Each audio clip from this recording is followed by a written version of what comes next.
Hi అండి, నేను షైనా. Welcome to షాజమీన్. ఈరోజు మనం చాలా టేస్టీగా క్రిస్పీగా తక్కువ టైంలో ఎక్కువ టేస్ట్ ఇచ్చే చక్రాలు ఎలా చేసుకోవాలో చూద్దాం. ముందుగా ఒక కప్పు పుట్నాల పప్పు తీసుకొని పౌడర్ చేసుకోవాలి. ఇప్పుడు దీనికి 4 కప్పుల బియ్యం పిండిని యాడ్ చేసుకొని బాగా కలపాలి. ఇందులో రుచికి సరిపడా ఉప్పు వేసి 2 స్పూన్ల నువ్వులు, 1 స్పూన్ వాము, 1 స్పూన్ కారం వేసి బాగా మిక్స్ చేసుకోవాలి.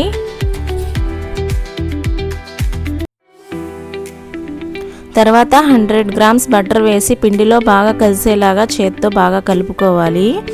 ఇప్పుడు ఈ పిండిని హాట్ వాటర్తో మాత్రమే కలపాలండి.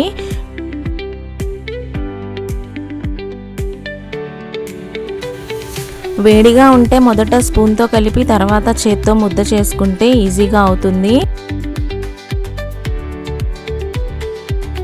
పిండి రెడీ అయిన తర్వాత చక్రాల గిద్దె తీసుకొని స్టార్ హోల్ ప్లేట్ పెట్టాలి. ఇప్పుడు పిండిని గిద్దెలో వేసుకొని రౌండ్గా చక్రాలు ప్రెస్ చేసుకోవాలి. ఇవి చాలా సాఫ్ట్గా ఉండడం వల్ల చాలా ఈజీగా వస్తాయి. ఎక్కువ కష్టపడాల్సిన అవసరం లేదండి, చాలా స్మూత్గా ఉంటుంది. పిండి అయితే మనం వేసుకునేటప్పుడే మనకి తెలుస్తుంది ఇది ఎంత సాఫ్ట్గా ఉంటాయో.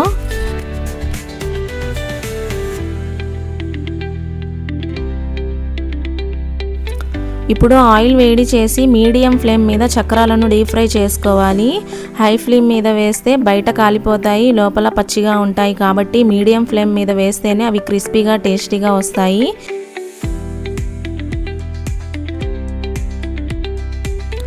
ఈ చక్రాలు చిన్నపిల్లల నుంచి పెద్దవాళ్ళ వరకు బాగా నచ్చుతాయి. తప్పకుండా ట్రై చేయండి. వీడియో నచ్చితే లైక్ చేయండి, షేర్ చేయండి.